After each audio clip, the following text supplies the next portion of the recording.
Goeiedag. Toe ons nou sulke goeie reën gekry het, die water op 'n stadium in die pad afgeloop en dan het dit oor die laagwaterbruggie gespoel en so 'n stroompie gemaak. Ag, en weet jy, dit het mens half ongemaklik laat voel, want ja, mens hou nie daarvan om water op die brug te hê nie. Maar een van die gawe boere het toe nou net 'n sloot gegrawe langs die bruggie en laat die water langs die brug afloop. En dit het my nie dink gesit oor my bruggie in my lewe. Want jy sien, elke dag ry ek oor daardie laagwaterbruggie en ek het hom al in baie omstandighede gesien. Ek het hom al gesien in helder sonskyn, ek het hom gesien met 'n ligte stroompie water, soos nou.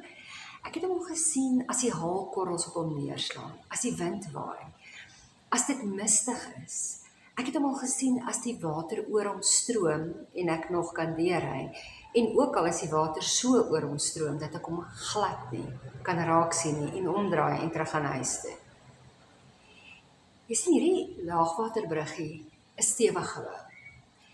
En in al die jare wat ek nou op die plaas is, en is nou 'n paar, het ek nog nooit gesien dat enige van die ouens in die omgewing op daai laagwaterbruggie uitstap en eers bietjie spring en eers met 'n stok voel of hy nog daar is nie.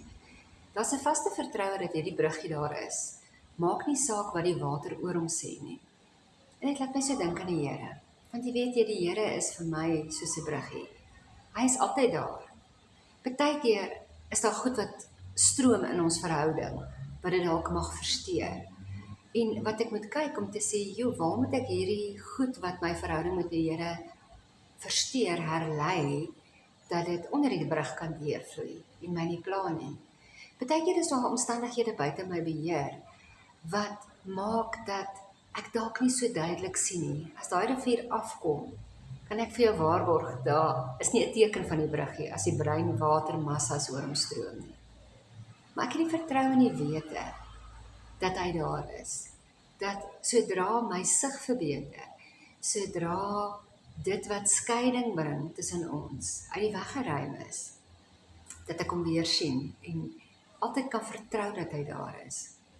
Weet jy, dan is dit so wonderlik om te weet hy is in beheer van alles en ek kan hom ook vertrou om hierdie obstruksies te verwyder.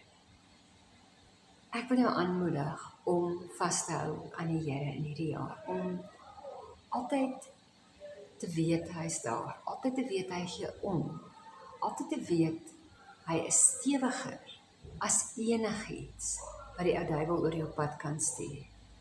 Mag hierdie vir jou 'n goeie gedagte wees om vas te hou, om te weet dat jy jou voete op 'n stewige grondslag kan plaas. Mooi week vir jou.